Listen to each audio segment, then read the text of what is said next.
Well, tonight, protesters moving from Disney Studios to Disneyland, speaking out against Jimmy Kimmel's suspension. The demonstration outside the happiest place on earth as ABC replaces Jimmy Kimmel Live for a third night in a row. And KCAL political reporter Tom Wade is here with the continuing fallout and some surprising criticism from a Trump ally, Tom. That's correct, Pat and Rudabeh. And tonight also the president stepping up his attacks on networks that criticize him.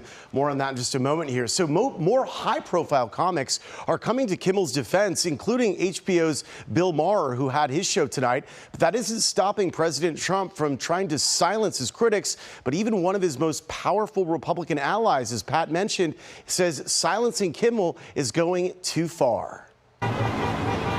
Protesters gather outside Disneyland Friday night to support talk show host Jimmy Kimmel, whose show was pulled off the air earlier this week. Rival comedians from other networks have rallied to support Kimmel. Chelsea Handler was supposed to appear on Kimmel's show this week. I mean, people have always faced backlash for things that they've said. We've just never had the government and government agencies like the FCC leading the charge to silence people before. Kimmel was suspended earlier this week for comments he made during his monologue about President Trump's MAGA supporters in the wake of Charlie Kirk's murder. President Trump is stepping up his threats to strip broadcast licenses away from networks who criticize him. They give me only bad publicity for the press. They're getting a license. I would think maybe their license should be taken away. Kimmel's suspension came just hours after Trump's FCC chair, Brendan Carr, appeared to threaten to hold up a major affiliate merger over Kimmel's comments. We can do this the easy way or the hard way. These companies can find ways to change conduct, to take action, frankly, on Kimmel, or there's going to be additional work for the FCC ahead. In a rare break with Trump, Texas Republican Senator Ted Cruz called those comments, quote, dangerous as hell. That's right out of Goodfellas. That's right out of a mafioso coming into a bar going, nice bar you have here. It'd be a shame if something happened to it. Loyola law professor Jessica Levinson breaks down the legal issues surrounding Trump's FCC chair's comments. So can a private employer like ABC decide to take action against Jimmy Kimmel because they don't like the content of what he said? They can. That's not a First Amendment question. That's more of an employment contracts-based question.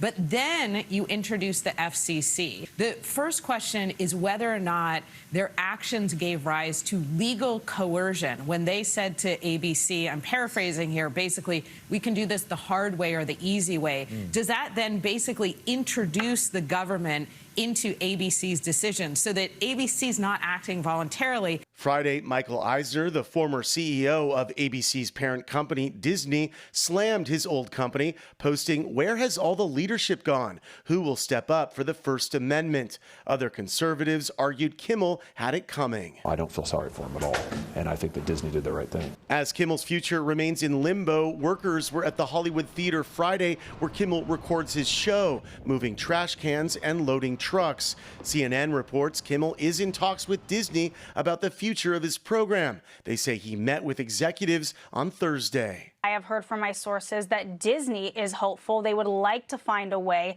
to bring him back.